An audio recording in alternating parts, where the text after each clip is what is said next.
What if the most profound message ever received by humanity was not a signal, but a silence? For millennia, we have strained our ears, turning radio telescopes toward the void, listening for a deliberate whisper against the cosmic static. We have scanned the heavens for beacons, for the engineered pulse of a distant intelligence, convinced that any greeting from the stars would be an intentional act. We've imagined a cosmic dialogue, a grand conversation waiting to begin. But we were listening for the wrong thing. We were watching for the wrong sign. The universe, it turns out, does not always speak in signals. Sometimes it sends messengers.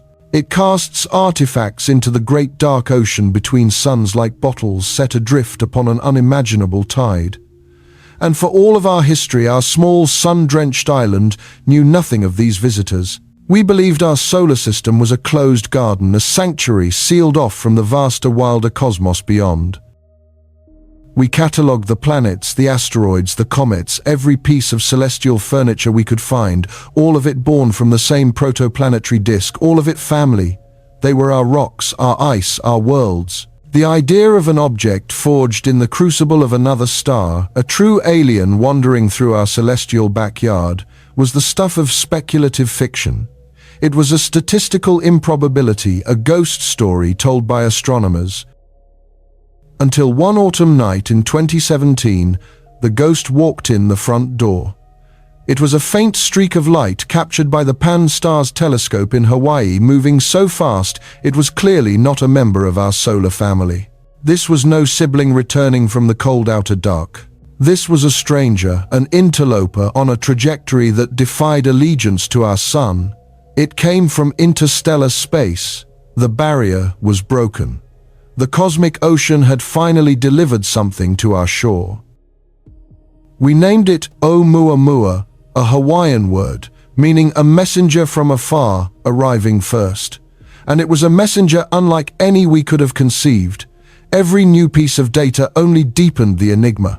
From the way its brightness fluctuated, we inferred its shape was extreme, perhaps 10 times longer than it was wide, a cosmic needle tumbling through space. Or maybe others argued it was an impossibly thin disk, a celestial pancake skimming past our sun. Either way, it resembled nothing in our solar system's vast catalogue of objects. But the true mystery, the feature that ignited a firestorm of debate, was its movement. As Oumuamua whipped around the sun and began its long journey back into the abyss, it accelerated. It pushed away from our star with a subtle but inexplicable force. For a comet, this would be perfectly normal. The sun's heat vaporizes ice, creating jets of gas that act like tiny rocket thrusters, a phenomenon called outgassing. The problem was, Oumuamua had no tail. The world's most powerful telescopes stared at it, searching for the faintest hint of a cometary shroud, a gaseous coma. They found nothing. A profound and unsettling silence where a hissing cloud of water vapor should have been. It was a ghost ship running on phantom engines. The discrepancy sent shockwaves through the astronomical community. What could explain this behavior? Theories bloomed in the vacuum of certainty. Perhaps it was an object made of solid hydrogen, an exotic cosmic iceberg that would outgas invisibly. A fascinating idea, but one that required conditions so extreme that such an object might not survive the journey. Perhaps it was a new kind of celestial body, a planetary fragment unlike any we knew, with strange properties that mimicked outgassing through some unknown process. The debate was fierce, passionate, and for the most part, confined to the natural. But one scientist at Harvard, Avi Loeb, dared to voice a more radical, more unsettling possibility. He proposed that the simplest explanation for all of Oumuamua's bizarre characteristics, its shape, its lack of a coma, its non-gravitational acceleration, was that it was not natural at all. What if he argued we were looking at a piece of technology, a solar sail, thin and reflective, designed to ride the pressure of starlight, pushed gently by our own sun's photons? A probe, a buoy, or perhaps just the derelict refuse of a civilization long dead. The idea was electric, controversial, and for many a step too far. Science, after all, must exhaust all natural explanations before turning to artificial ones. Yet the seed was planted. Oumuamua had done more than just prove interstellar objects exist. It had shown us that they could be profoundly, stubbornly weird. It was a fleeting visitor, a puzzle box that tumbled past us for only 11 days before its light faded forever, leaving us with more questions than answers. It was the universe reminding us just how little we truly knew. Then just 2 years later, it happened again. The cosmos, it seemed, was becoming more talkative. This time, it was an amateur astronomer named Gennady Borisov who made the discovery. From his personal observatory in Crimea, he spotted a fuzzy object with a clear cometary tail. Its path was also unbound, a hyperbolic arc that marked it as another traveler from the interstellar deep. We named it 2I, Borisov, the second confirmed interstellar object. And as our telescopes turned to this new guest, a collective sense of relief washed over the scientific world. Borisov was normal. It was a classic comet, behaving exactly as a comet should. It had a visible coma of gas and dust. Spectroscopy revealed the unmistakable chemical signature of water ice, sublimating under the sun's warmth, pushing the object along its path, just as our theories predicted. It was in every observable way a celestial snowball, indistinguishable from the comets born in our own Oort cloud. It was the confirmation we desperately needed. Borisov proved that conventional comets could and did survive the eons-long journey between stars. It was a crucial piece of the puzzle. It established a baseline. It told us what to expect from these interstellar pilgrims. And in doing so, it made the memory of Oumuamua even more haunting. The second messenger confirmed that the first was an anomaly of the highest order. The universe had shown us two travelers. One was a familiar sight, a reassuring nod to our understanding of the cosmos. The other was a riddle wrapped in an enigma, a fleeting spectre that defied every category we had. We thought we now understood the parameters. We were primed for the next visitor, ready to expect either the mundane or the bizarre. We had opened our eyes to the reality of the interstellar thoroughfare running through our system. We began to build new tools, new sky surveys designed specifically to hunt for these faint, fast-moving trespassers. We were no longer naive islanders. We were cosmic beachcombers, actively scanning the horizon for the next bottle to wash ashore. We were ready for anything, or so we believed. Humanity was not prepared for 3I Atlas. It was found not by chance but by design. The Asteroid Terrestrial Impact Last Alert System, or ATLAS, is a robotic sentry, a network of telescopes in Hawaii, Chile, and South Africa that scans the entire observable sky every 24 hours. Its primary mission is to protect us, to find any incoming asteroid on a collision course with Earth.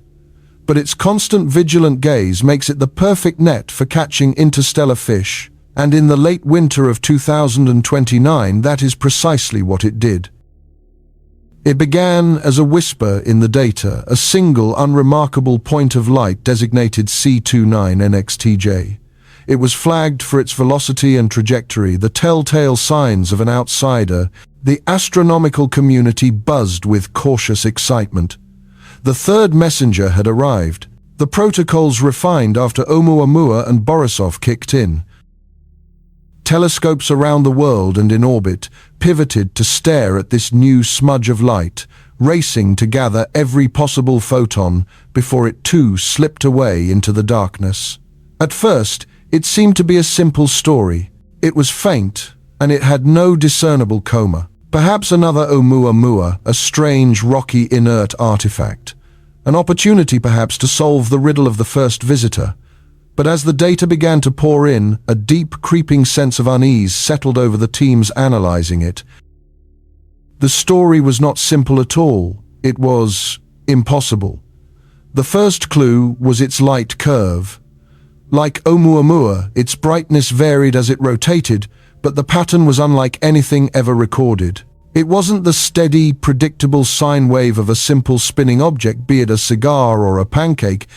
Instead, it flickered, it pulsed, with a complex, almost structured periodicity, a rhythm that seemed to contain multiple overlapping frequencies. It was a chaotic signature that defied any simple geometric explanation. Models of tumbling asteroids and lumpy cometary nuclei failed one after another to reproduce the bizarre beat of its light. It was as if we were watching a celestial machine with complex moving parts rather than a solid monolithic body. Then came the trajectory analysis. Like Oumuamua, it was accelerating away from the sun with a force that gravity alone could not explain. But its acceleration was stronger. And stranger still, it wasn't constant. It seemed to vary subtly but measurably, as if the force pushing it was being throttled. The phantom engines on this ghost ship were not only running, they were being adjusted. Again, astronomers scanned for any hint of outgassing, for the telltale jets of vapor that could explain this powerful and erratic propulsion. And again, they found an absolute profound emptiness. No water, no carbon monoxide, no dust, nothing. Just the silent, impossible push against the sun's gravity. The object was a paradox in motion, a flagrant violation of the celestial rules as we knew them. It possessed the propulsive power of a massive comet, yet it maintained the pristine, sterile appearance of a dead asteroid. It was this contradiction, this fundamental impossibility, that transformed the initial excitement into something closer to dread. But the final blow to our understanding, the observation that would shatter paradigms and set the stage for a scientific revolution, came from the spectroscope. When you pass an object's light through a prism, it splits into a rainbow of colors, a spectrum. Etched into that rainbow are dark or bright lines, the unique chemical fingerprints of the elements that make up the object. It is our most powerful tool for deciphering the cosmos, for reading the composition of stars and worlds trillions of miles away. We turned this tool on 3I, Atlas, expecting to find something, anything, familiar. We looked for the signatures of silicates, the building blocks of rock. They were not there. We looked for the signatures of iron and nickel, the heart of asteroids. They were absent. We looked for carbon compounds, the stuff of primordial cosmic dust. There was no trace. The spectrum of 3I, Atlas, was a blank slate where our familiar chemistry should have been. Yet it was not truly blank. It was gleaming, highly reflective, more so than any known asteroid or comet. But the light it reflected carried no recognizable information, no signatures of the matter that makes up our world, our sun, our galaxy. It was a perfect mirror reflecting a distorted version of our own sun's light back at us, but betraying nothing of its own nature. It was as if the object was built from first principles we had not yet discovered, forged from a set of elements that do not appear on our periodic table. The universe had not just sent us a message in a bottle, it had sent a bottle made of a material that should not exist. This is the story of that object. It is the story of a scientific quest to understand a visitor that defies our most fundamental laws of physics and chemistry. For the spectroscopy of 3I, Atlas, would ultimately confirm our deepest fear and our greatest hope that this was no random piece of celestial debris. It was an artifact. And its composition was not just unknown. It was a deliberate, complex, and utterly alien alloy, heralding a new and unnerving chapter in the human story. What if the great silent emptiness between the stars is not an emptiness at all? What if instead it is an ocean, vast and dark, and our solar system is but a single sun-drenched island in its unfathomable expanse? For all of human history, we have lived on this island, studying our local tides, our familiar shores, believing we were alone. We charted the orbits of our planetary siblings, predictable and comforting, all tethered to the same gravitational anchor. We saw comets and asteroids, the local flotsam of our own cosmic shoreline, and we thought we understood the rules. But an ocean has currents, it has depths, and sometimes from those mysterious depths things wash ashore. We had our first taste of this profound truth in 2017. A bizarre, elongated shard of rock and mystery tumbled through our system. A visitor we named Oumuamua, the Scout. It was a fleeting enigma, a whisper from afar that defied easy explanation, and vanished as quickly as it came, leaving behind more questions than answers. Then came Borisov 2 years later. This second visitor was more familiar, a classic interstellar comet, cloaked in a shimmering shroud of ice and dust, behaving precisely as our models predicted. It was a reassuring nod from the cosmos, a confirmation that at least some of the travelers from the interstellar ocean were knowable, understandable. One was a profound anomaly, the other a comforting confirmation. The scientific world held its breath, wondering what the third visitor would be. Would it be another ghost like Oumuamua, challenging our fundamental understanding of celestial mechanics? Or another icy wanderer like Borisov, a piece of a distant solar system not so different from our own? The universe did not make us wait long for the tiebreaker. The discovery did not begin with a lone astronomer peering through an eyepiece, a moment of serendipitous revelation. In our modern age, the search is relentless, automated, and tireless. It unfolds on remote mountaintops in places like Hawaii and Chile, where silent robotic domes open to the heavens like metallic flowers greeting the dusk. Inside are the wide-eyed sentinels of humanity telescopes, like Pan-STARRS, and the Asteroid Terrestrial Impact Last Alert System, or ATLAS. These are not tools for creating beautiful portraits of distant galaxies. They are cosmic security cameras, designed for one primary purpose: to watch for movement. Night after night, their massive digital sensors drink in the faint light of the cosmos, taking vast snapshots of the sky. Their powerful computers then perform a monumental task of celestial accounting. They take a new image and digitally subtract the one taken just hours before and the one from the night before that. In this ghostly subtraction, the stars, the galaxies, all the fixed and distant beacons of the universe simply vanish. They cancel each other out, leaving behind only what has changed, only what has moved against that static cosmic wallpaper. Most of these movers are our neighbors' main belt asteroids, on their lazy circuits, near-Earth objects on their more unnerving trajectories. The software flags thousands of these potential movers every single night, a torrent of data that is then sifted by sophisticated algorithms searching for patterns for significance. It is a digital net dragged through the local cosmos, and it was in this net that our third visitor was first snared. It appeared as nothing more than an anonymous cluster of activated pixels, a faint smudge of light, where moments before there had been only blackness. Designated initially with the sterile alphanumeric label C, 2027 U3, it was just one of thousands of potential objects flagged by the Atlas survey on a crisp October night.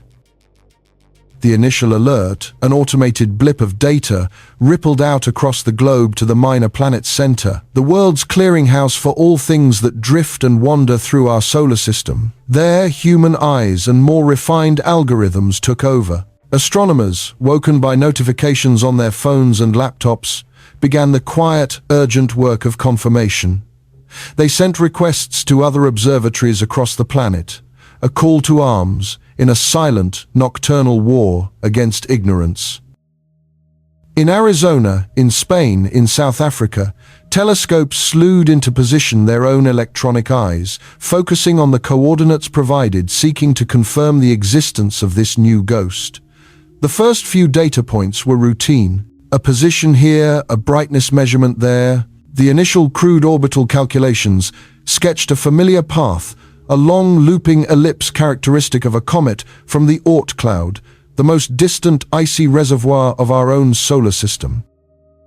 For a few days it seemed C, 2027, U3, was simply a homegrown object, interesting, but not revolutionary. The teams continued their work with professional diligence, adding new observations, refining the object's trajectory with each passing hour.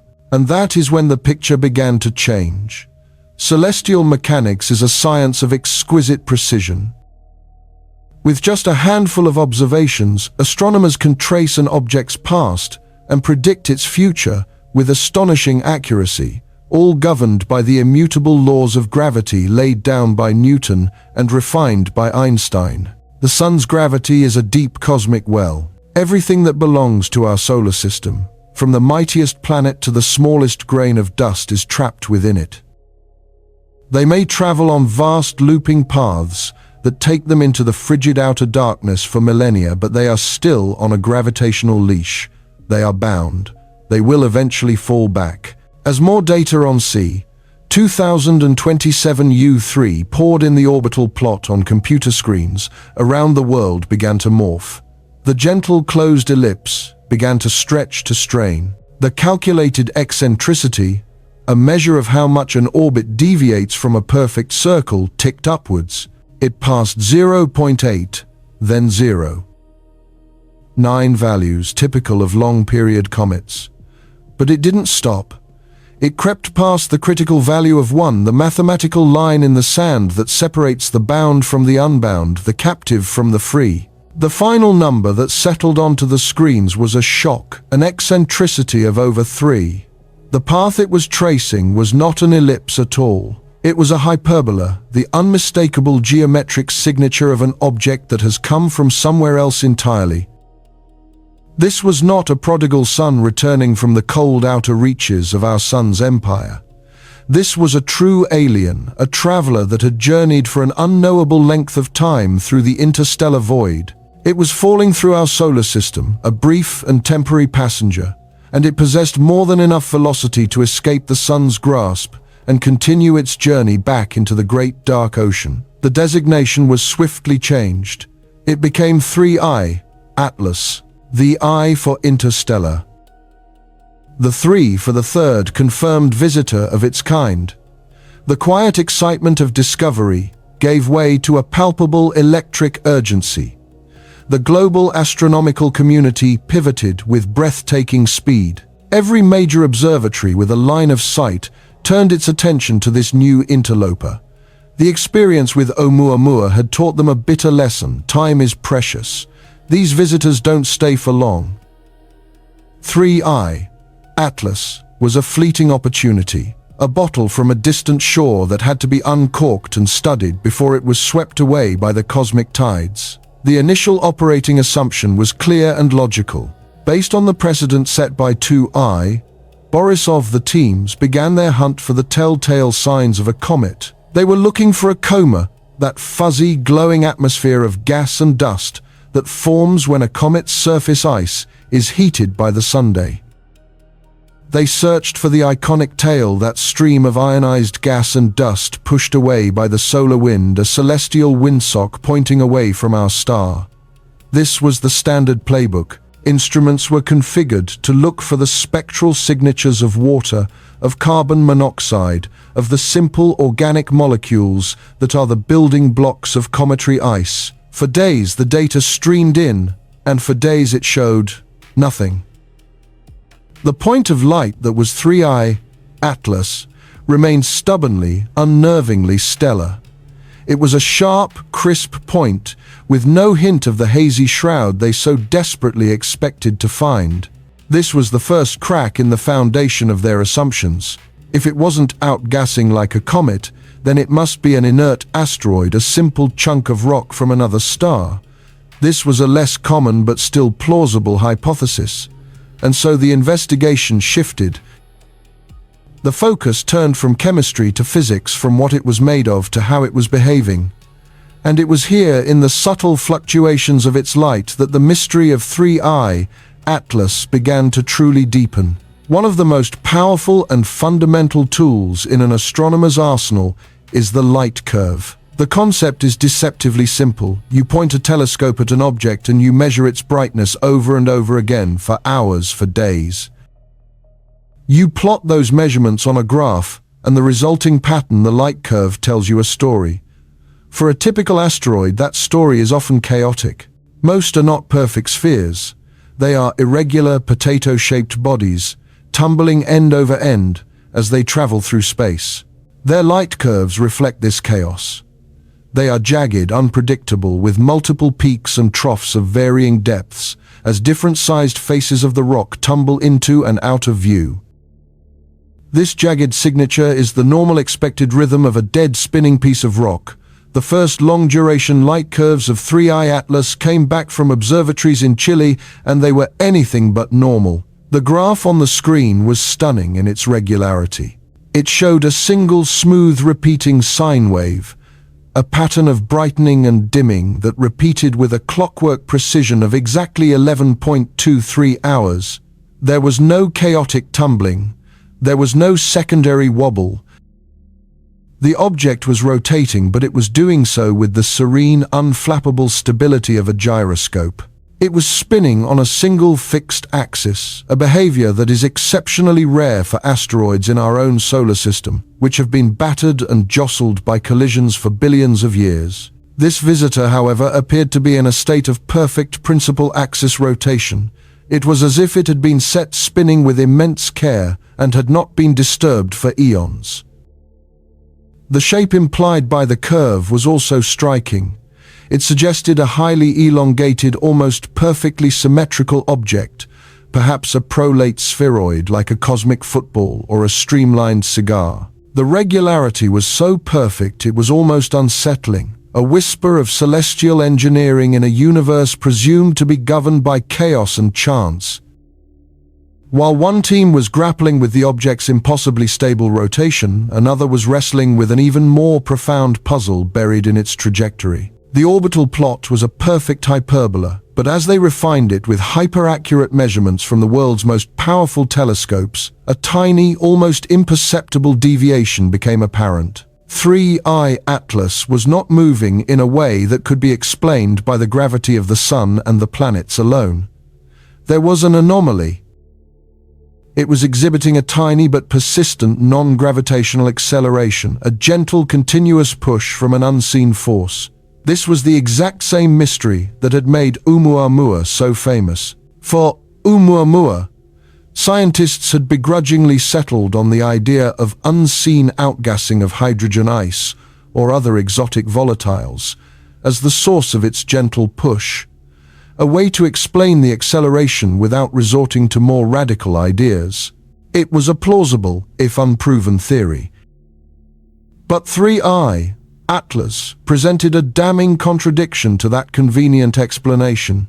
It was exhibiting the same mysterious push, the same slight deviation from its gravitationally ordained path, but it had no coma. It had no tail. There was absolutely no observational evidence of any outgassing whatsoever that could be acting as a natural rocket engine.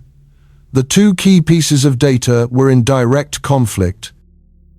The object was behaving dynamically like a comet, yet it looked physically like a bare, inert asteroid. It was a paradox, a celestial riddle wrapped in an enigma. It had the stealthy acceleration of Oumuamua, but the solid, point-like appearance of a simple rock. The teams were stumped, caught between two contradictory and mutually exclusive explanations. The object simply refused to fit into any of our established categories. It was not a comet. It was not a typical asteroid. It was something else, something new. The initial characterization had failed, not because of a flaw in the method, but because the object itself was fundamentally strange. The only path forward was to capture the most valuable data of all its light broken down into a rainbow of its constituent elements. The time for spectroscopy had arrived. The universe had thrown down a gauntlet, and now we had to see what it was made of. And so the silent visitor continued its inexorable fall toward our sun, a fleeting guest from a forgotten realm moving with the cold, hard certainty of orbital mechanics. For weeks, every major observatory on the planet had trained its eye upon this phantom 3I, Atlas tracking its journey with a mixture of academic rigor and almost childlike wonder. We had felt this before with Oumuamua and Borisov, that electric thrill of contact with the truly alien, the sheer cosmic luck of being the generation to witness such passers-by. We thought we had a playbook for these encounters, now a set of expectations carved from those previous brief meetings. We expected a spectacle. We expected a familiar performance. We expected, at the very least, a comet's glorious lament. As Atlas silently carved its path past the orbit of Mars, crossing the invisible boundary where the sun's warmth begins to truly conquer the cold of the void, an unsettling quiet began to descend upon the observatories of Earth. The silence was not in the heavens. It was in our data. Every comet we have ever known, from the most brilliant celestial heralds to the faintest smudges of frozen dust, obeys a sacred, predictable rite of passage. Warmed by the intensifying solar radiation, the delicate ices locked within its nucleus for billions of years begin to sublimate, erupting from a solid state directly into a gas. This process, this violent awakening, shrouds the cometary nucleus in a vast glowing atmosphere called a coma. Then the relentless pressure of sunlight and the solar wind, a constant stream of charged particles flowing from our star, pushes this material away, sculpting it into the iconic, ghostly plume we call a tail. It is a comet's flag, its signature, its cry of existence unfurled across millions of kilometers of empty space. We aimed our instruments, sharpened our focus, and waited for Atlas to raise its flag. But the days bled into weeks, and nothing happened. The object plunged deeper into the sun's domain, enduring a thermal assault that should have been flaying its surface, boiling its ancient volatiles, and casting them into a magnificent trail. Yet 3I Atlas remained stubbornly, defiantly pristine. It was a perfect, sterile point of light, a pinprick of impossible clarity against the velvet black. There was no coma, no gaseous halo, no hint of sublimation. There was no tail. It was as if you were watching a block of ice approach a celestial blowtorch, expecting it to steam and hiss and melt away, only to see it absorb the heat with utter indifference, its sharp edges remaining perfectly unnervingly defined. This profound absence was not merely a curiosity. It was a direct frontal assault on our most fundamental understanding. The dirty snowball hypothesis, the very bedrock of cometary science for over half a century, simply shattered against the silent passage of this object. If it wasn't made of ice and rock, then what in the cosmos was it? The immediate logical pivot was to reclassify it in our minds. If it refused to behave like a comet, perhaps it was merely an asteroid, a solid chunk of rock and metal cast adrift from its parent star, a wanderer of a different sort. Asteroids, after all, do not grow tails.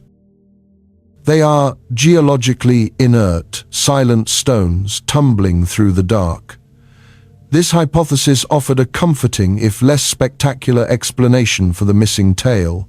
It tidied up the data, placed the object into a known category, and allowed us to move on. So we began to analyze its light, not for the signs of outgassing, but for the subtle patterns of a solid rotating body.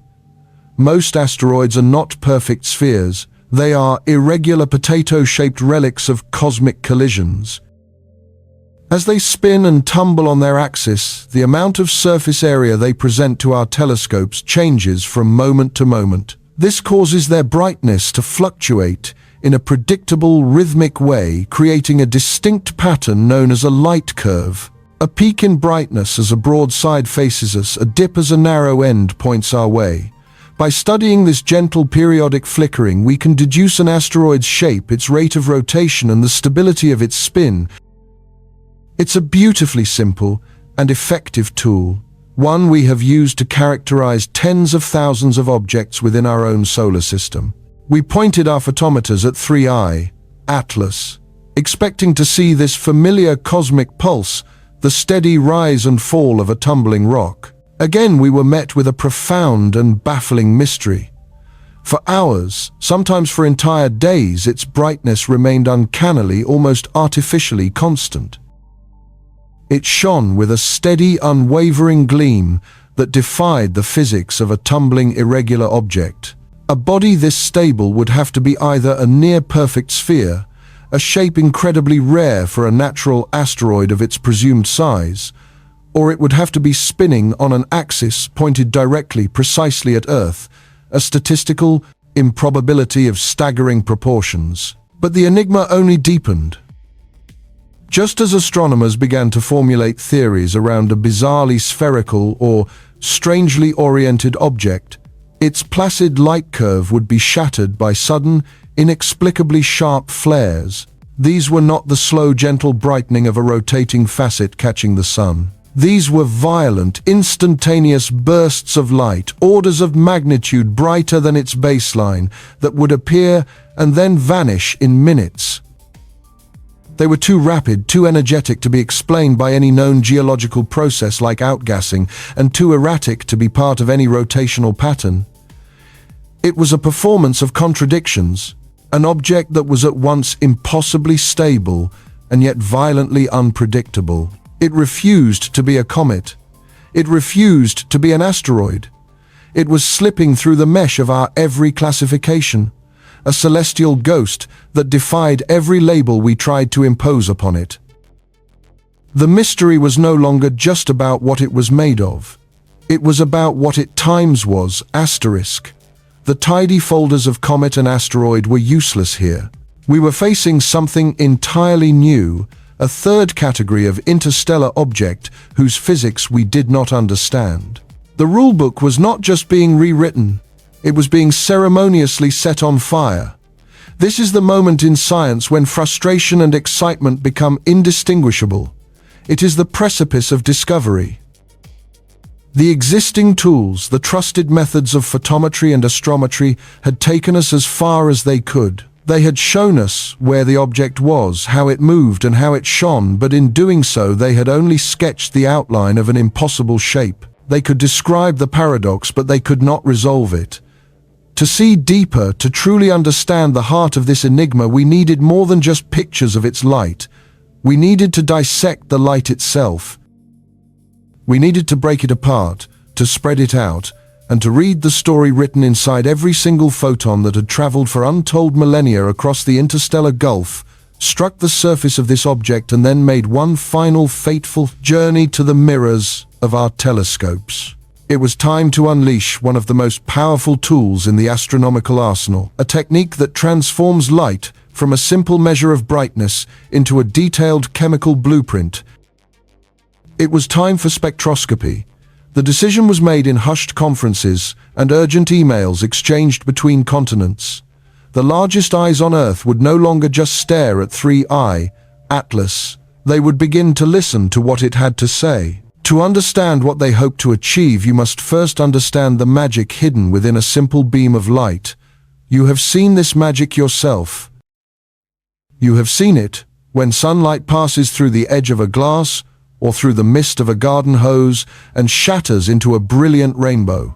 That rainbow, that beautiful arc of color, is a spectrum, and it is one of the most profound sources of information in the entire universe. For centuries, we saw it as just a beautiful curiosity, a fleeting spectacle of color.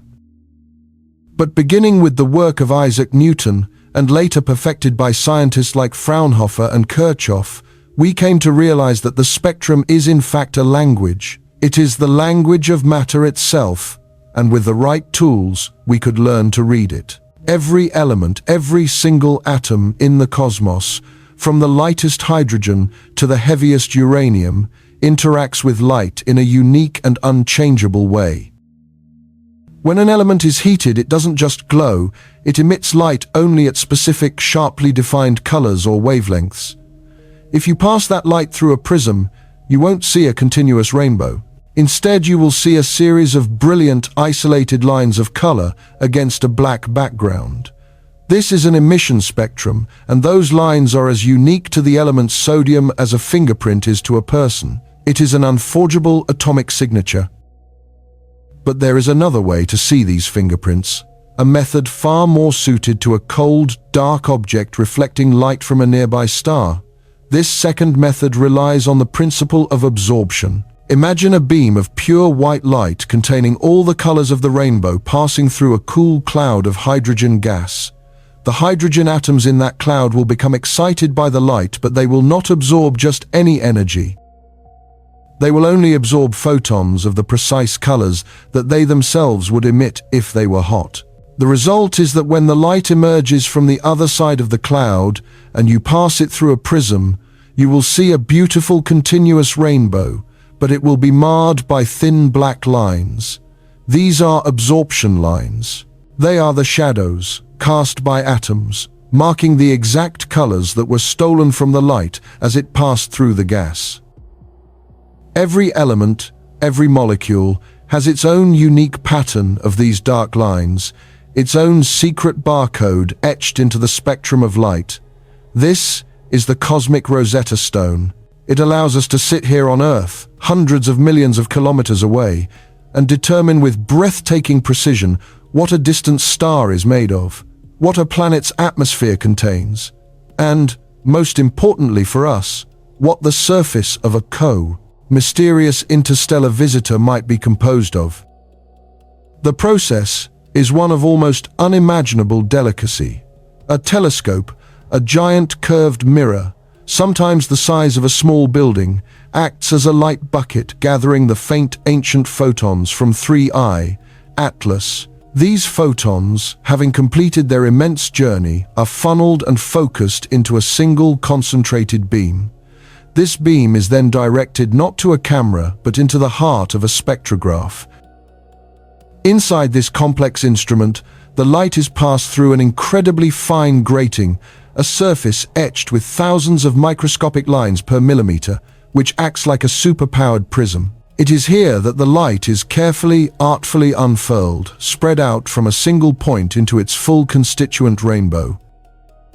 This spectrum, which might be meters long inside the instrument, is then projected onto an advanced digital sensor, a CCD chip cooled to cryogenic temperatures to minimize any electronic noise that could corrupt the fragile signal. What the sensor records is not a picture of the object, but a luminous band of color, a bar of light stretching from the deepest reds to the highest violets. And carved into that band are the shadows we are looking for, the dark, slender absorption lines.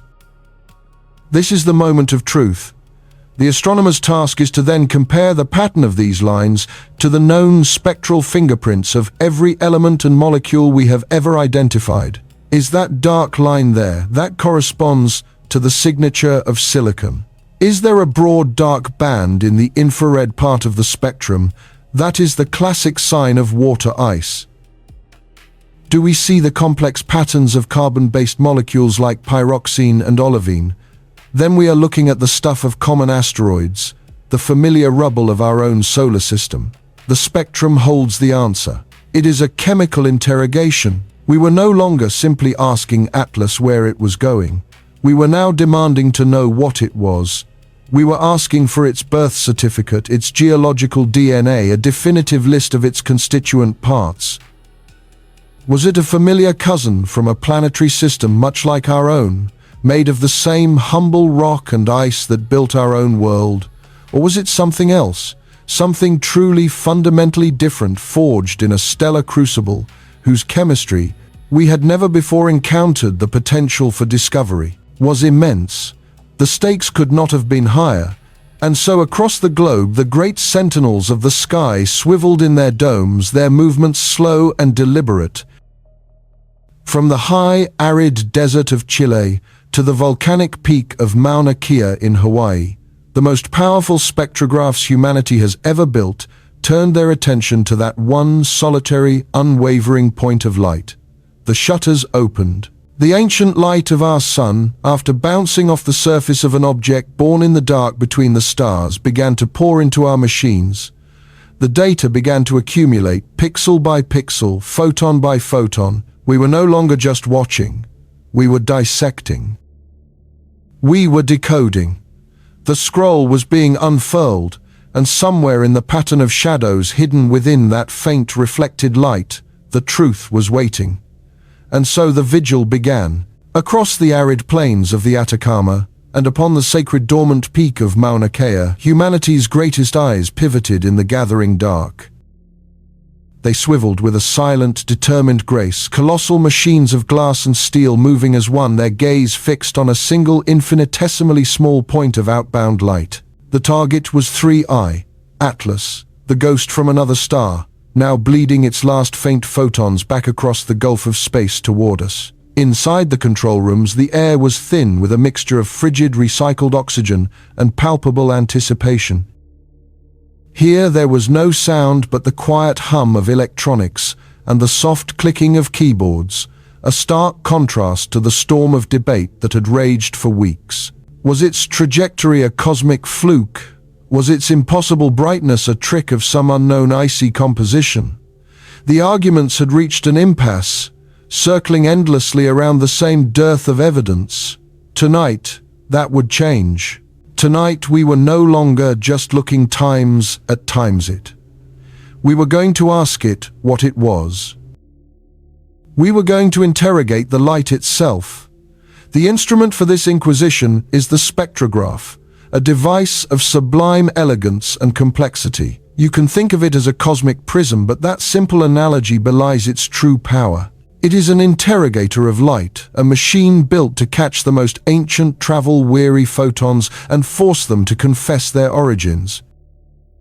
When light from a star or a planet passes through the elements of its atmosphere or reflects from the minerals on its surface, those elements leave an indelible mark. They absorb specific frequencies, specific colors, carving dark, impossibly thin lines into the otherwise continuous rainbow of the spectrum. Every element, every molecule, has its own unique signature, a pattern of lines as distinct as a fingerprint. Water ice sings a particular atomic song. Silicate rock hums with its own familiar frequency. Methane and carbon dioxide leave their telltale gaps in the light. This is the celestial barcode, the chemical key to unlocking the composition of worlds we can never touch. For 3i, Atlas, the challenge was immense. The light was not from a blazing star or a nearby sun-drenched planet. It was a ghostly whisper, the faintest trickle of reflected sunlight bouncing off a tiny distant object moving at incomprehensible speed. Collecting enough of this light photon by painstaking photon to build a coherent spectrum would take hours of unwavering focus, pushing the most sensitive instruments ever built to the very edge of their capabilities. For the first few hours, the data that trickled in was less a stream and more a dripping faucet of information. Each photon captured was a victory, a single pixel painted onto a vast, dark canvas. On the monitors, the spectrum began to slowly resolve itself, building line by line from a smear of noisy static into a recognizable band of colors. The science teams scattered across continents, but connected by secure links, watched in shared, breathless silence. They knew precisely what they were looking for. They had the reference libraries open, the spectral fingerprints of every known type of comet and asteroid queued up and ready for comparison. They were hunting for the broad, sloping absorption features of water ice, the chemical signature of our solar system's most common building block. They were searching for the jagged, complex patterns of olivine and pyroxene, the telltale signs of common silicate rock. Or perhaps they'd find the deep, dark bands of tholins, those complex organic molecules born of sunlight and simple chemistry, which paint so many of the outer worlds in our own system with a reddish hue. These were the signatures of nature, the familiar lexicon of the cosmos as we understood it. They were the expected answers. But the universe, it seemed, was not interested in giving an expected answer. As the spectrum of 3i, Atlas, grew sharper, a profound and unsettling silence began to spread through the virtual control room. There was no gentle dip in the graph indicating water ice. There were no sharp ravines carved out by silicate minerals. The distinctive signatures of carbon compounds were completely, utterly absent. The spectrum was terrifyingly, unnervingly smooth where it should have been textured. It was like listening for a symphony and hearing only a single flat, featureless tone. The initial excitement curdled into confusion, then into a quiet, gnawing anxiety. Could the data be wrong? Was there too much noise from Earth's atmosphere? They ran diagnostic after diagnostic, recalibrating instruments, rechecking their atmospheric models, trying to find the error in their own process. Every test came back perfect. The instruments were flawless. The methodology was sound. The data was real. and the data was telling them something impossible. 3I, Atlas, was made of nothing. Nothing familiar, at least. It wasn't a comet. It wasn't an asteroid. It wasn't any class of celestial object known to science. The absence of evidence was in itself the most profound evidence they could have imagined. It was a cosmic null result, a statement written in the language of light that said asterisk, "You have no frame of reference for what I am, asterisk." The night wore on a long dark corridor of mounting frustration. To the scientists, this was more than a puzzle. It was a professional crisis. Their tools were telling them a truth their experience could not comprehend. They were staring into the face of a true unknown, and it was a blank, unreadable mask.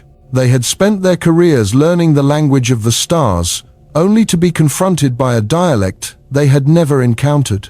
The object's reflected light was bright, clean, and spectrally flat, unlike the dirty complex light reflected from any natural object.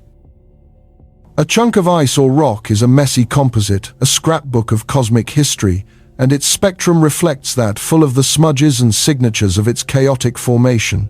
This spectrum, however, was pure. It was as if the object had been scrubbed clean of all cosmic context. The teams began to model more exotic but still natural possibilities. Could it be a fragment of a pure iron-nickel core from a shattered planetoid? The models were run. The spectrum didn't match. Could it be a bizarre solid nitrogen iceberg like the surface of Pluto, somehow ejected from its home system? The physics were improbable, and more importantly, the spectral signature was once again wrong. Every hypothesis they threw at the data, every natural explanation they could conjure from the depths of astrophysical theory, simply slid off its smooth, featureless surface. The object was actively defying classification. It was refusing to be natural. It was a junior researcher in Chile, fueled by caffeine and a willingness to challenge dogma, who first proposed the radical shift in perspective. Her name was Dr. Aris Thorne, and she pointed out that everyone was operating under a single, unspoken assumption that they were looking at a single homogeneous material. "We keep looking for the signature of times one thing," times she typed into the shared chat log, the words appearing like a flare in the dark. What if it's not one thing? What if the surface is a composite A fusion of materials that have no business being together in nature? The idea was so far outside the standard playbook that it was met with initial skepticism. Natural processes, like the slow accretion in a protoplanetary disk, tend to sort elements by weight and chemistry. They don't meticulously blend heavy and light metals into a uniform surface. But with every other avenue exhausted, they had nothing to lose.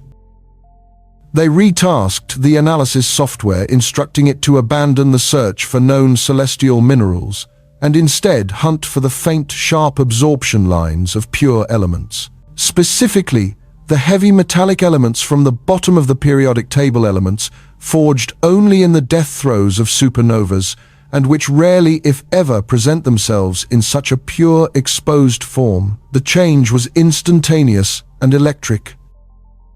The moment the software began its new search, the blank face of the spectrum was suddenly filled with meaning. A series of impossibly fine, razor-thin lines, previously lost in the noise and ignored by the old algorithms, leaped into sharp relief on the screen. They were faint, barely more than whispers, but they were undeniably statistically real, and they were everywhere.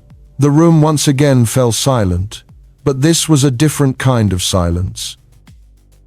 Not the silence of confusion, but the charged, static-filled silence that precedes a lightning strike. The software began to cross-reference these newly discovered lines against the atomic emission library. A match flickered on screen. Niobium, a rare superconductive metal. Another match appeared. Osmium, one of the densest naturally occurring elements, almost twice as dense as lead. Then another and another, a cascade of identifications that sent a shockwave through the assembled teams. Tungsten, rhenium, hafnium.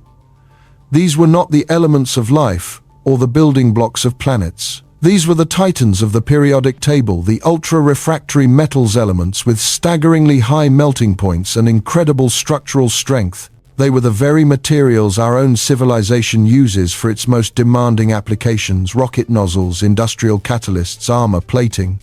And here they were, floating through the void together. But the final earth-shattering revelation was not simply the presence of these elements, it was their proportions. As the team refined the analysis, a pattern of breathtaking precision began to emerge. The ratios of the different metals were not random, as one might find in a raw, unprocessed meteorite. They were fixed, consistent, and repeated across every single data point they collected. The faint absorption lines weren't just the signatures of individual metals existing side by side. They were the unmistakable spectral signature of those metals bound together at a molecular level. The light was telling them it was reflecting off a single, unified substance. It was the atomic song of an alloy, an incredibly complex, sophisticated alloy composed of elements that would require an industrial-scale stellar forge and unimaginable energy to fuse together. This was not a recipe cooked up by a dying star or a chaotic planetary collision. This was a recipe written by an intelligence. The smoothness of the spectrum, once so baffling, now made perfect, terrifying sense. It wasn't the signature of nothing. It was the signature of something so pure, so specific, so times-engineered, times that it lacked all the natural imperfections that would give it geological character. There, in the cold blue light of the monitor, was the truth. It was a moment of discovery so profound it felt like a physical impact, a realignment of reality itself.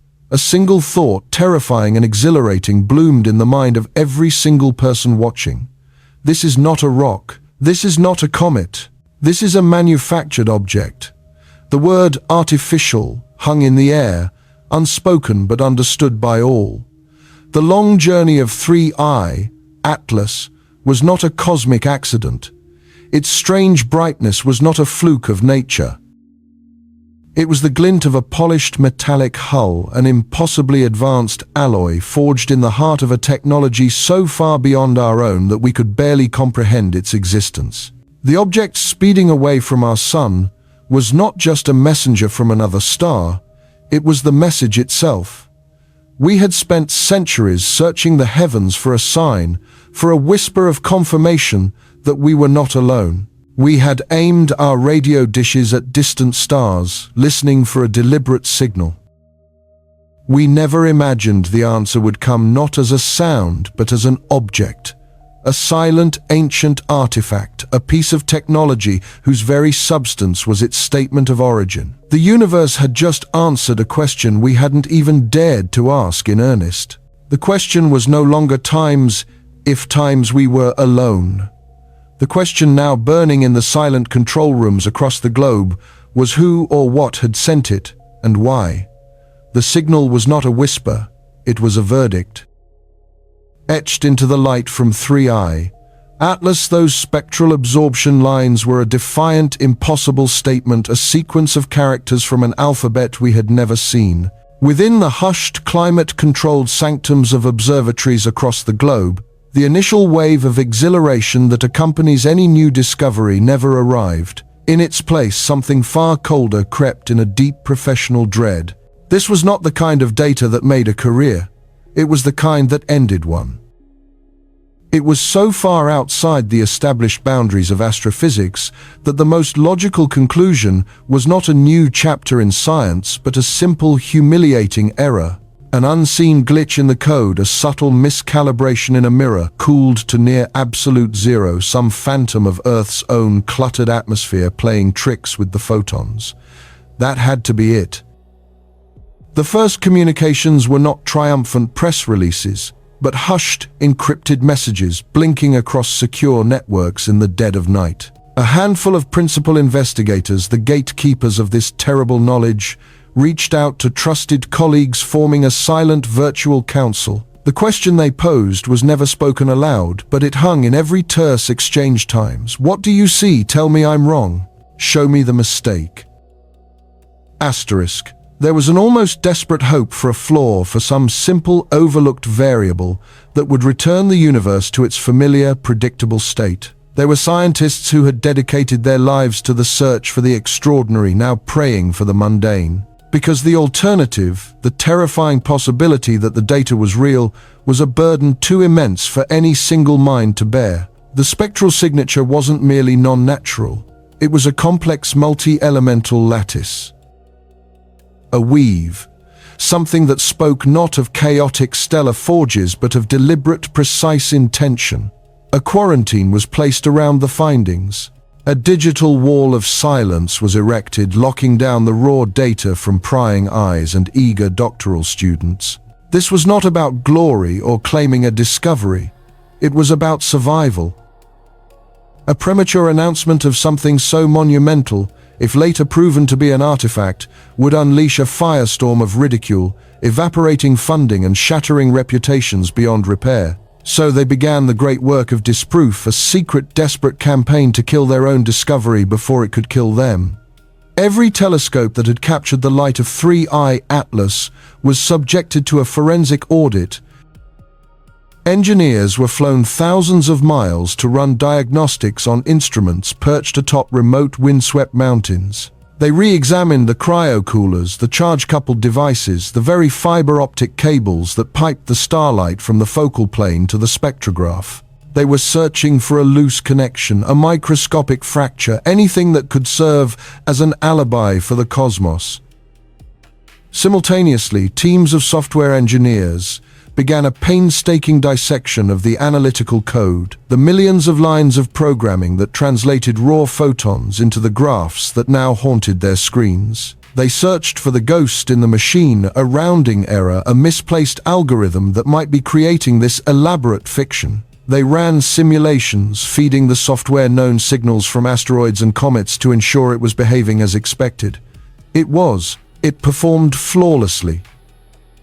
The code was clean. The instruments were perfect.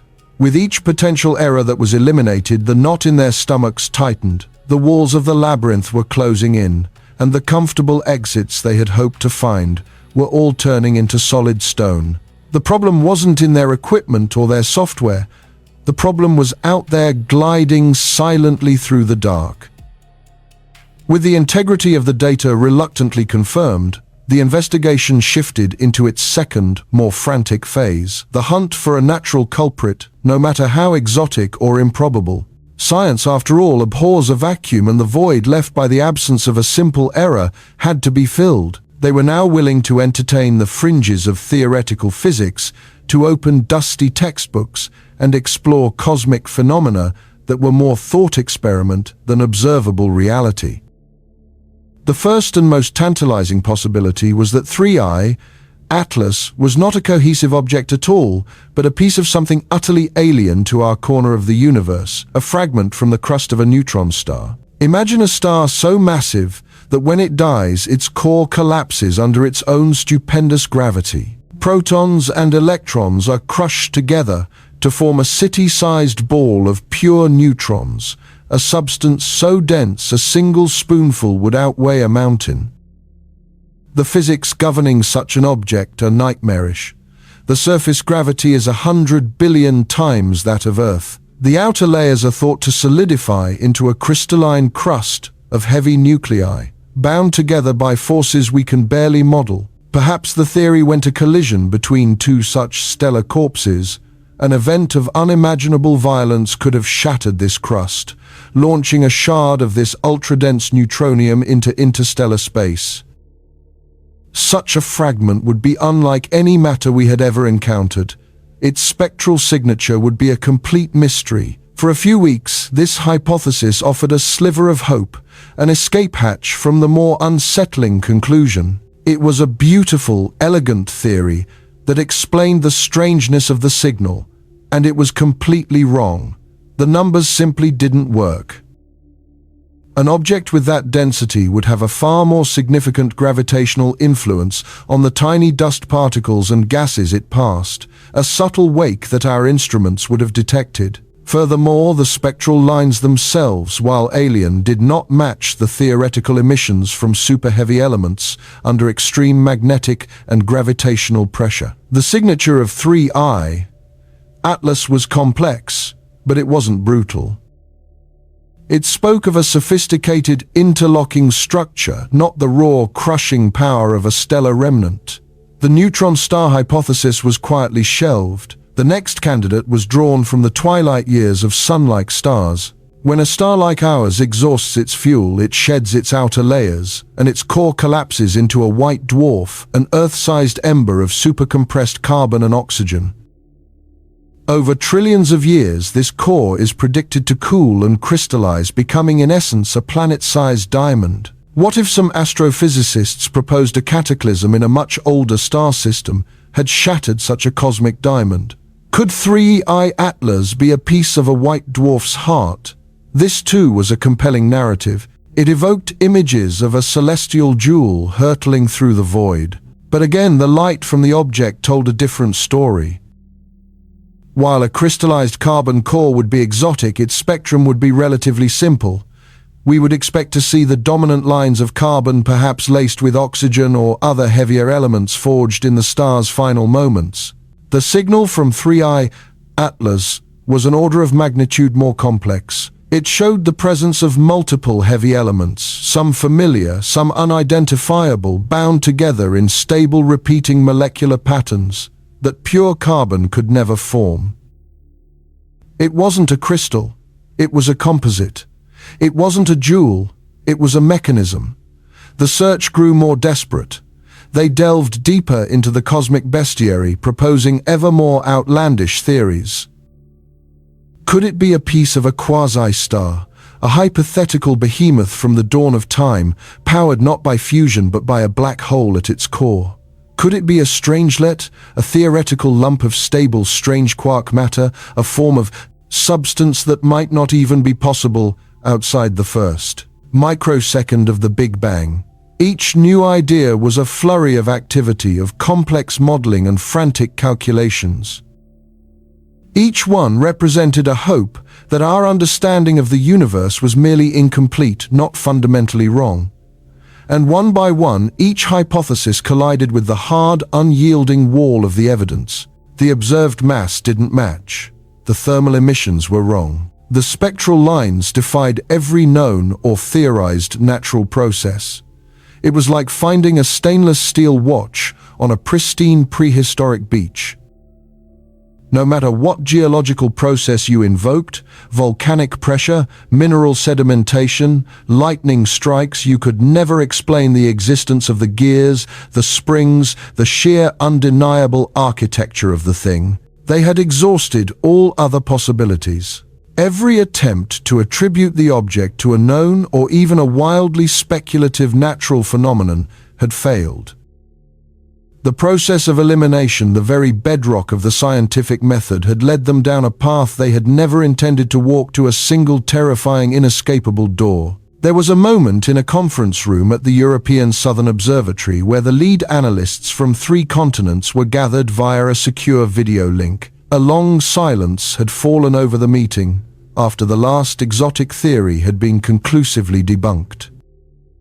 The graphs and datasets glowed on the screen, the strange spectral lines like an alien script no one could read, but everyone now understood. It was then that a venerable white-haired radio astronomer from Jodrell Bank, a man who had spent 60 years listening for whispers from the cosmos, finally gave voice to the thought that had been poisoning their minds for months. He cleared his throat, the sound unnaturally loud in the tomb-like silence, and said simply, "Then it's not ours. And it wasn't made by a star." That was it. The admission, the surrender, the crossing of a Rubicon from which humanity could never return. The word artificial was not shouted in triumph, but whispered like a confession. And in that whisper, the world changed forever. The focus of the inquiry shifted instantly. The question was no longer times what times it was, but times who asterisk, and times why asterisk. The discovery ceased to be about physics and became about philosophy, about our place in the universe. It was a fall from grace, a sudden violent eviction from the comfortable garden of our perceived solitude.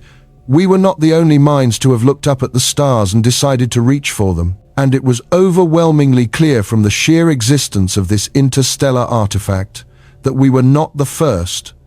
We were perhaps not even remotely the most advanced. This object, 3I, Atlas, was not a friendly greeting card. It carried with it the crushing weight of implication.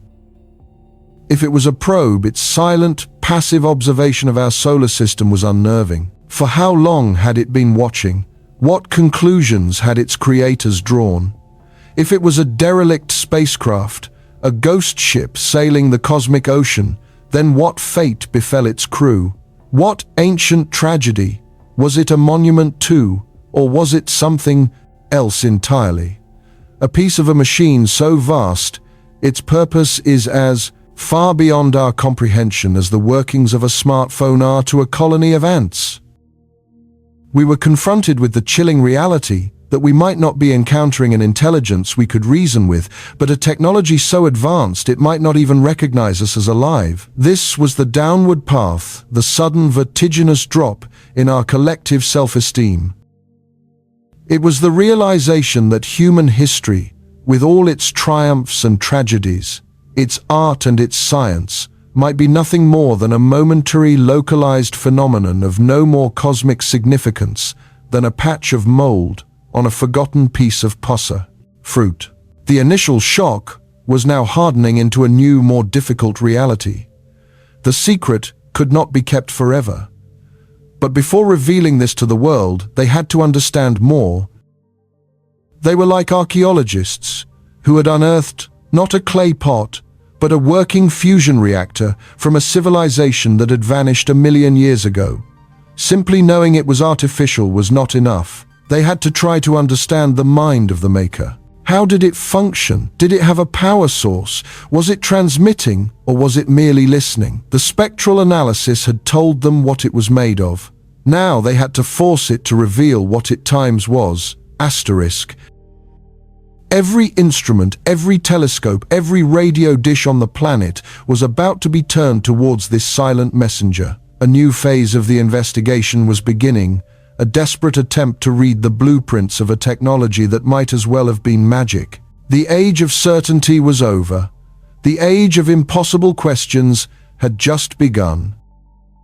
And so the confirmation rippled outwards, not with the explosive shock of a sudden impact, but with the deep, resonant tremor of a foundational truth shifting beneath our feet. The spectral lines, once a mere curiosity, had become an inscription, an epitaph, from an unknown star written in a language of impossible elements. For a moment, the world's observatories, its university physics departments, its space agencies, all seemed to hold a collective silent breath. The data was irrefutable, cross-checked by teams from Jodrell Bank to Arecibo, from the Atacama Desert to the frozen plateaus of Antarctica. 3I. Atlas was not a comet. It was not an asteroid. It was a vessel of unknown metallurgy, a silent pilgrim from an alien shore. The initial awe quickly gave way to a feverish, unprecedented global collaboration. This was no longer just an astronomical observation. It had become the most profound forensic investigation in human history. The challenge was immense, a riddle posed across light years of empty space. How do you characterize a material you cannot touch, cannot break, cannot burn? How do you deduce the purpose of an artifact whose creators are utterly unknown to you? The answer lay in the light, in those slender, dark absorption lines. They were our only clues, the fingerprints left on the starlight that passed through or reflected off the object's enigmatic, slowly tumbling surface.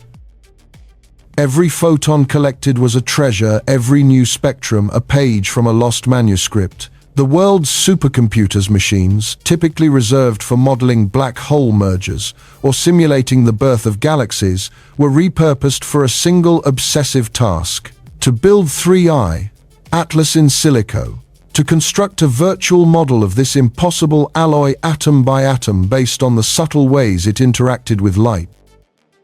Teams in Germany focused on its elemental composition, a bizarre symphony of heavy, tightly bound metals interwoven with lighter structural elements in ratios that defied every known model of stellar nucleosynthesis. No star, no supernova, no conceivable natural forge could have produced this. It was like finding a titanium watch on a pristine prehistoric beach. The material was simply too ordered, too specific, its recipe too deliberate. In Japan, quantum physicists worked to model the alloy's crystal lattice. Their simulations, running for weeks on end, began to paint a staggering picture. The material appeared to possess a quasi-crystalline structure, something rarely seen in nature and notoriously difficult to synthesize on Earth. This atomic arrangement gave it properties that seemed to border on science fiction. Its tensile strength, inferred from how it resisted tidal stresses from the sun, was estimated to be hundreds of times greater than any material we could produce. Imagine a cable a millimeter thin capable of supporting an entire battleship. This was the kind of strength we were witnessing. The object wasn't just old. It was built to endure on timescales that mock human history. It was engineered for eternity. Then came the analysis of its thermal properties. As 3I, Atlas, rotated, different faces were exposed to the raw, unfiltered glare of the sun. Yet thermal imaging showed an almost uniform temperature across its entire surface. The alloy was a near-perfect thermal conductor, shunting heat with terrifying efficiency. One side could be facing a star, absorbing a blast of energy hot enough to melt lead, while the other side, facing the absolute zero of deep space, remained just a few degrees cooler. This wasn't just a material, it was a sophisticated thermal regulation system built into the very fabric of the object itself. It was designed to protect something, to maintain a state of equilibrium against the most violent extremes the cosmos could throw at it. Perhaps most astonishing was its interaction with cosmic radiation. For the eons it must have drifted through the interstellar void. 3I, Atlas, would have been bombarded by a relentless storm of high-energy particles.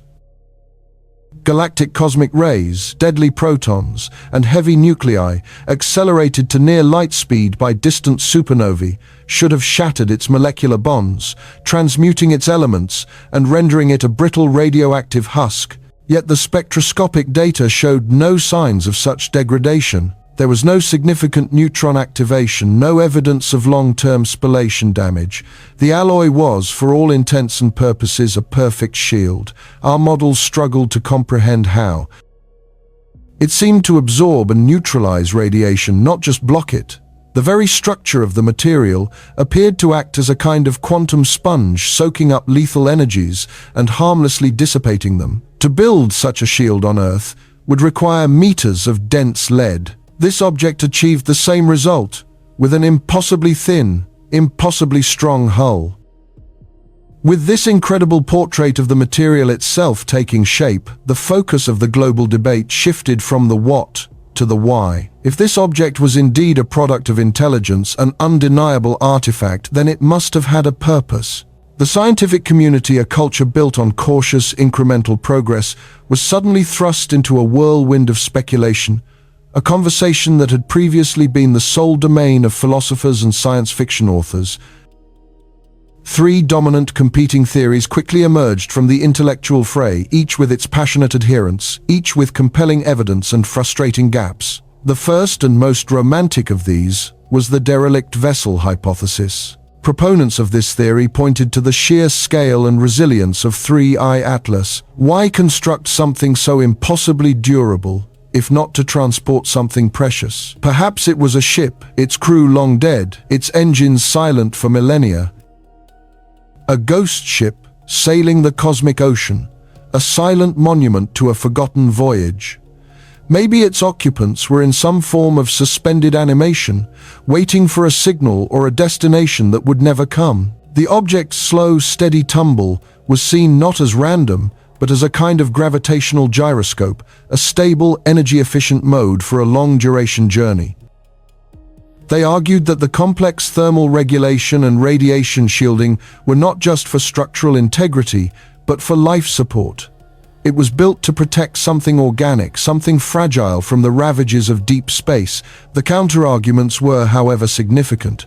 There were no detectable emissions, no heat bloom from a dormant power source, no trickle of communication, no neutrino signature from a decaying reactor. If it was a ship, it was utterly and completely dead. Its silence was as profound as the void through which it traveled, and its trajectory, while precise, did not seem to aim for our sun or our planet. We were simply a gravitational speed bump on its path to somewhere else, or nowhere at all. The second camp championed the monumental debris theory. This was a more conservative, perhaps more sobering point of view. Perhaps 3I, Atlas, was not a complete object in itself, but merely a fragment, a piece of something far, far larger. A shrapnel shard from a vast construction project, a shattered habitat, or a piece of orbital infrastructure from a star system long since extinguished. This would explain its irregular, jagged shape and its lack of any obvious propulsion. It wasn't going anywhere in particular because it was just cosmic wreckage, flotsam cast adrift by some unknown ancient cataclysm or industrial process. The incredible properties of the alloy in this view were not for a specific mission, but were simply the standard building material of a civilization that had achieved a level of material science far beyond our own. For them, building with radiation-proof, super-strong alloys might have been as commonplace as us using steel and concrete. It was a humbling thought that this object, which had shattered our conception of the universe, could be nothing more than a piece of alien garbage. A discarded beam from a celestial construction site. The main problem with this theory was one of statistics. If this was just a random piece of debris, the parent structure must have been colossal. For a single inert piece to have been ejected from its home star with enough velocity to travel across interstellar space, and then by pure chance to pass through the tiny pinprick of our solar system, implied that the galaxy must be absolutely littered with such debris. If that were the case, we should be seeing these objects constantly. Yet 3I, Atlas, was the first, and so far the only one. Its solitude argued against it being common. Finally, there was the automated probe hypothesis. This theory occupied a compelling middle ground between the other two. The object was not a passive piece of wreckage, nor was it a crude vessel. It was a machine, a messenger, an emissary. Perhaps it was a Bracewell probe, a sophisticated device designed to find and make contact with emerging technological civilizations.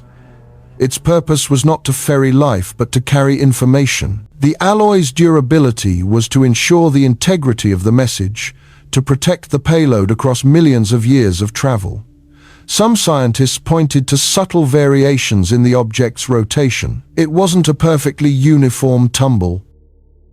There were slight, almost imperceptible hesitations, as if a long-dead orientation system was still attempting to make microscopic adjustments. Could this be the ghost of a scanning program, still trying to execute its final commands? Perhaps the probe's mission was simply to observe and record a silent cosmic historian. Its arrival in our system might not have been an accident, but a programmed flyby, one of millions it had performed around promising stars over the aeons.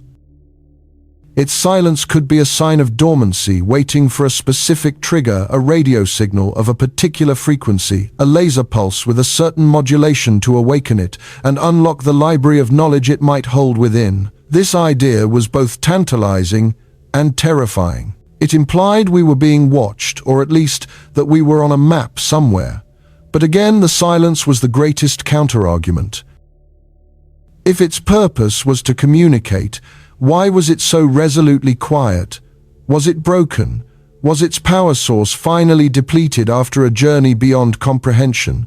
Or was its message so subtle that we were simply not advanced enough to recognize it? Perhaps the message was the object itself. Its existence, the sole content of its communication. The debates raged for months in scientific journals, at hushed conferences, and on encrypted video calls that spanned continents and oceans. Vessel, debris, probe. Each theory was dissected, analyzed, and contested with ferocious intellectual rigor. Models were built and torn down. Reputations were staked on radical new ideas.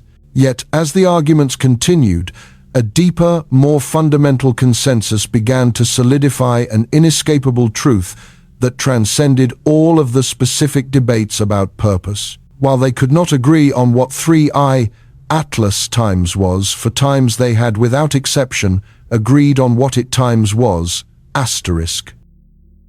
The evidence had simply become too mountainous to ignore, too compelling to dismiss.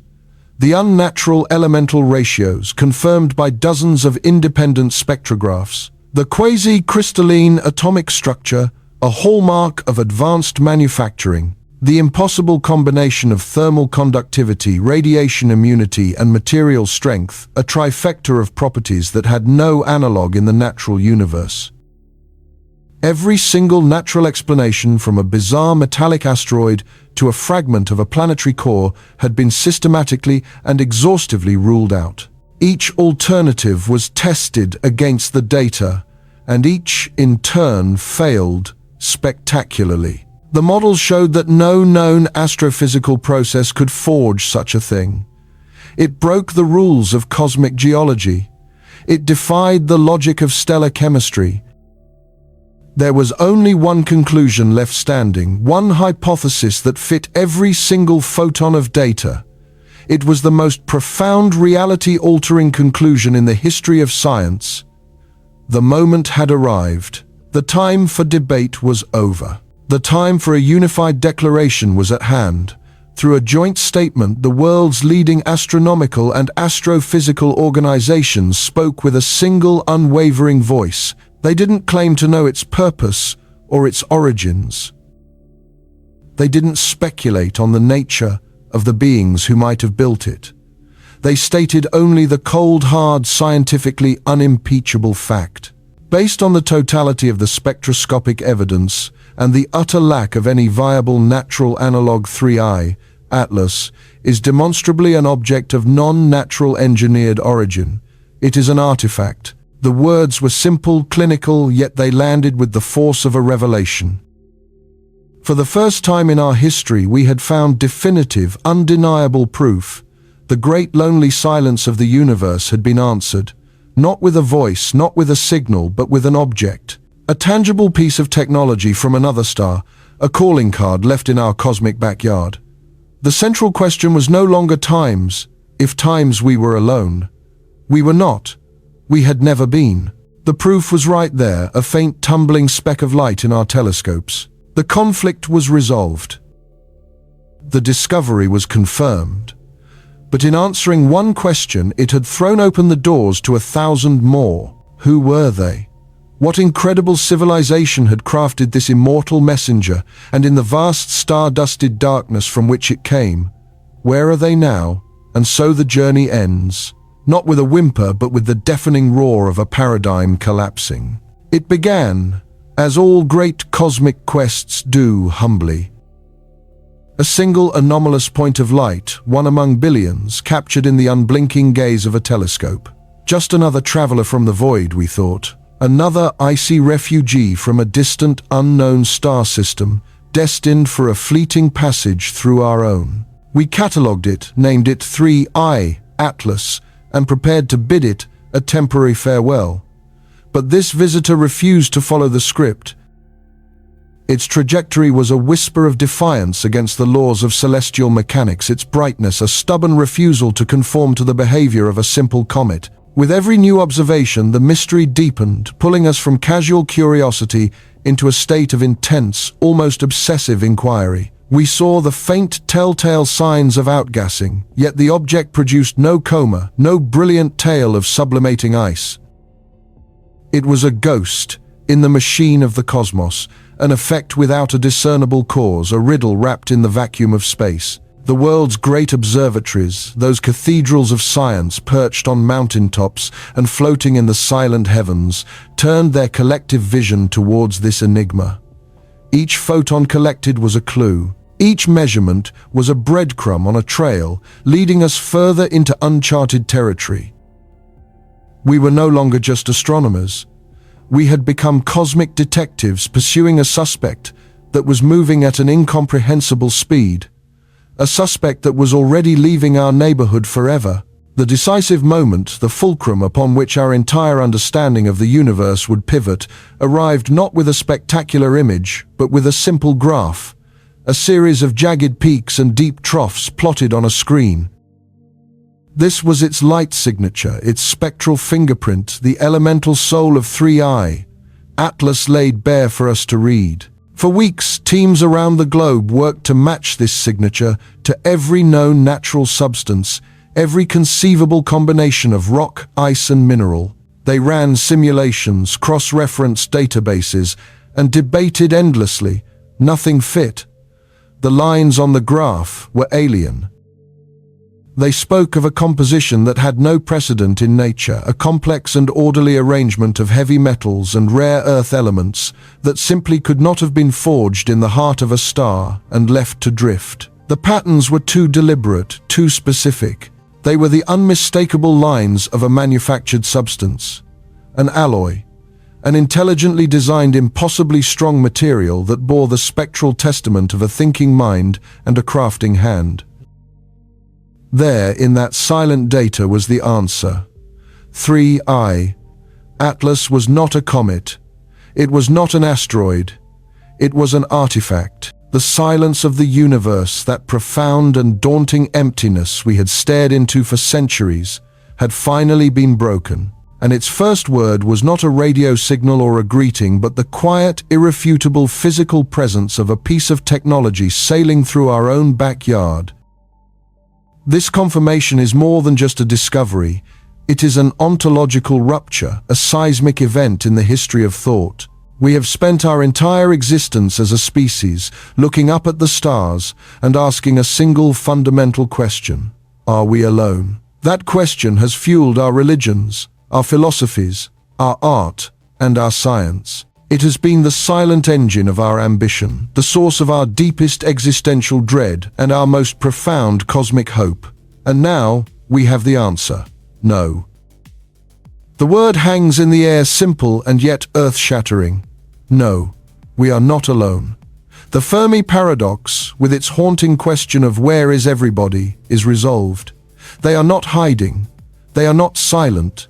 They are, or at least they were, out there. Their creations travel the vast, dark oceans between the stars. The great filter, that hypothetical barrier to the emergence of widespread intelligent life, may indeed exist, but we now have proof that at least one civilization somewhere somehow passed through it. They built things, things that last, things that travel. This single object, 3I, Atlas, has transformed the universe from a vast, sterile wilderness into a potentially populated landscape. Every star in the night sky is no longer just a ball of burning gas. It is a possible home. Every empty patch of darkness is no longer a void. It is a highway. We have been living on a secluded island, believing ourselves to be the only inhabitants of the planet, only to find a sophisticated, expertly crafted ship washed up on our shore. We have no idea who built it, where they came from, or where they were going. We only know with absolute certainty that we are no longer the sole proprietors of intelligence in the cosmos. The era of passive observation is over. The era of active investigation has begun. As 3ITLAS continues its inexorable journey back into the interstellar deep, it has become the most intensely scrutinized object in human history. Every instrument capable of peering into the void is locked onto its receding form, desperately trying to glean every last bit of information before it fades from our view. We are hunting for the slightest variations in its surface reflectivity, hoping to map its shape and perhaps identify features: a propulsion system, an antenna, a viewport. We are scanning its thermal emissions, searching for any hint of waste heat, the ghost of a long-dead power source. And we are listening. Oh, how we are listening. The most sensitive radio telescopes on the planet are pointed at it, straining to catch even the faintest, most degraded whisper of a signal, a final broadcast from a billion-year voyage. But even as it slips away, the conversation it has started here on Earth is just beginning. In laboratories and universities across the world, the blueprint for our next great adventure is being drawn. The dream of an interstellar mission, once the domain of science fiction, has become a global imperative. We must catch the next one. We must be ready. Projects that were once theoretical, like laser-propelled solar sails capable of reaching a fraction of the speed of light, are being funded with a newfound urgency. Designs for autonomous probes, robotic emissaries armed with every analytical tool we can conceive, are moving from the drawing board to the prototype phase. We are preparing to send a message in a bottle of our own, not one of words or pictures, but of hardware. A handshake across the void. It may take a century, it may take 2, but we will do it, because we can no longer afford not to.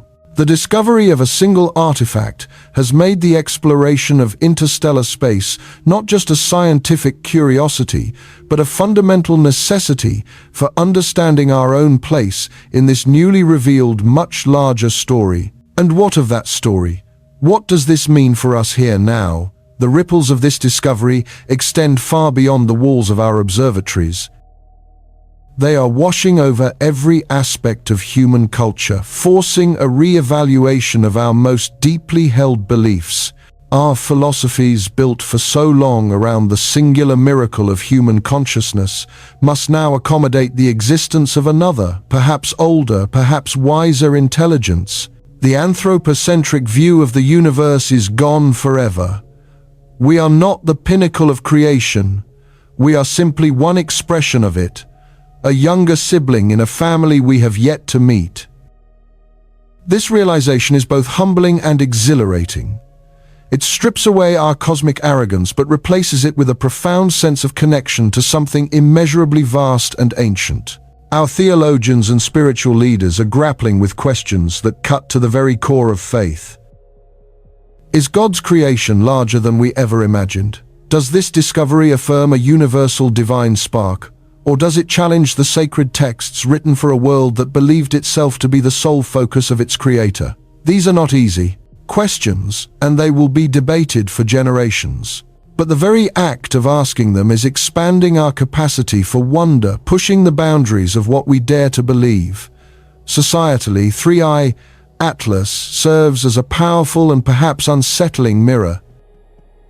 It is a piece of technology far beyond our own, a silent testament to a civilization that solved problems of energy, materials, science, and propulsion that are still on our distant horizon.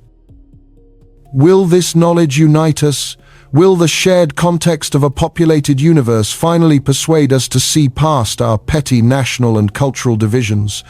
Or will the prospect of unimaginably advanced technology create new fears, new rivalries, a new arms race for the heavens? The artifact is a techno-signature, and that signature implies a level of capability that could be perceived as both a promise and a threat. It forces us to look at our own technological adolescence with a new sense of perspective and a heavy weight of responsibility. We are standing at a crossroads. One path leads to a future where humanity comes together, inspired by this cosmic revelation, to solve its own problems and reach for the stars as a unified species. The other path leads to fear, division, and the weaponization of the cosmos itself. The choice now, more than ever, is ours. The silent traveler from the void has asked us a question not with words, but with its very existence. Are you ready to join the galactic conversation? Our answer will define the future of our species. So the next time you look up at the night sky, know that you are looking at a different universe. It is no longer the vast, silent, and empty expanse we once thought it was. The darkness is not an absence of life, but merely the distance between neighbors. We have found the first footprint on an infinite shore, and it proves we are not the first to walk here. 3i Atlas, now just a fading point of light on its way to another sun in another age, has left behind an eternal legacy. It has changed our sky. It has changed our science. And it has changed us. It is a key that has unlocked a door we never knew existed, And on the other side lies a cosmos far stranger, more wonderful, and more populated than we ever dared to imagine. We stand now in the doorway, blinking in the unaccustomed light, filled with a mixture of trepidation and boundless awe. The age of loneliness is over. The age of discovery has just begun. The great journey is not over. It has simply at long last found its true start.